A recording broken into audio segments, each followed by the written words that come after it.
Once upon a time, a man was travelling home with his mother at night in the middle of a horrible storm, the howling wind and unforgiving rain never ending.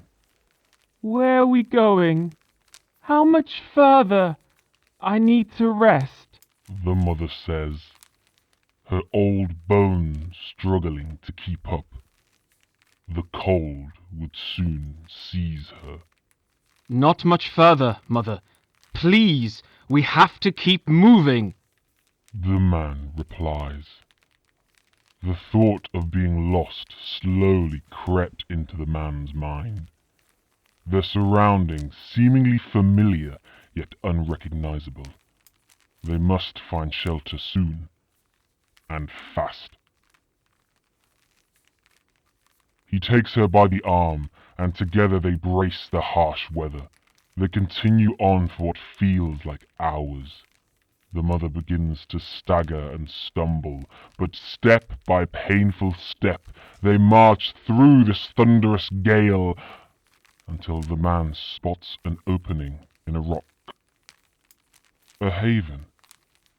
A dark, dank cave which protects them from the elements.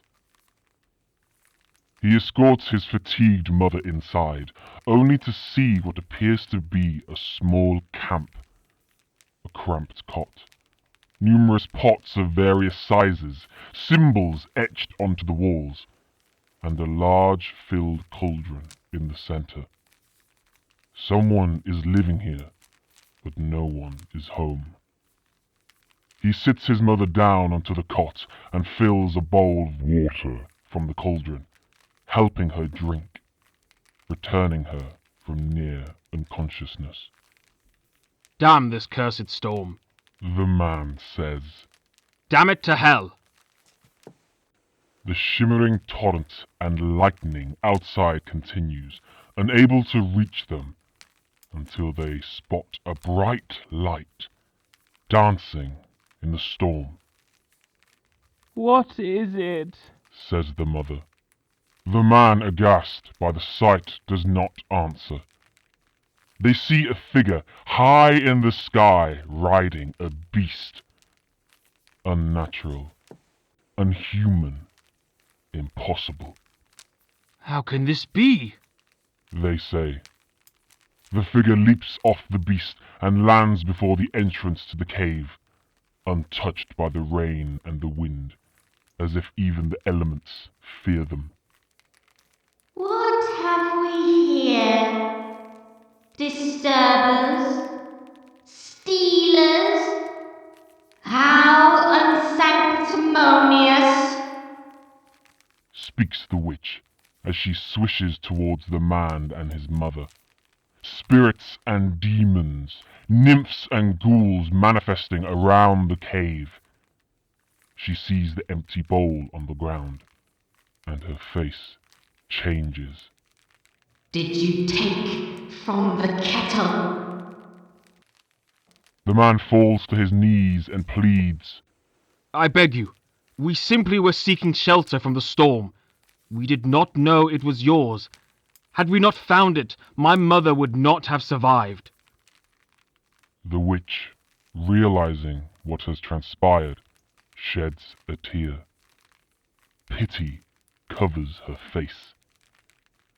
She finally says to the man, You fool. Say your last words to your mother. She is lost. and with that, the witch disappeared into the night, her flock of creatures in tow, and the cave was quiet once more. The man turns to his mother, ignorant of the witch's warning. Are you safe, Mother? She has gone. We will leave at sunrise. He says. The mother does not reply. He again tries to speak to her, but again she does not reply. She simply smiles, longingly stares into her son's eyes, She holds her son's face in her hands and simply says, My dear boy.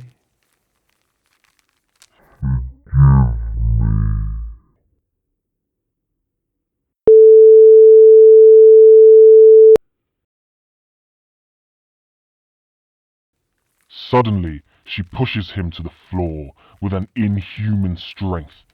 The man tumbles to the hard ground. He sees his mother let out an screech, shaking, in pain, as if being poked by sharp nails throughout her body.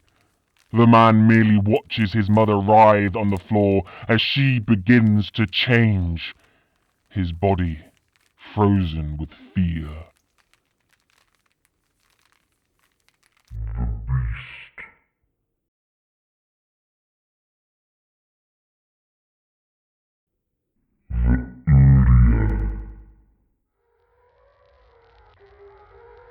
Springs forth, its wicked form, cries out as the man watches. Helpless, he is undone, in shock and incapable. Its sudden newfound urge overwhelming and desperate. What has the man done? What utter misfortune? How was he to know?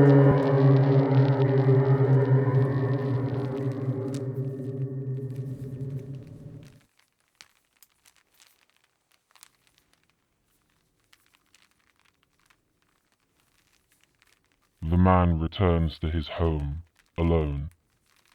He sits and begins to weep.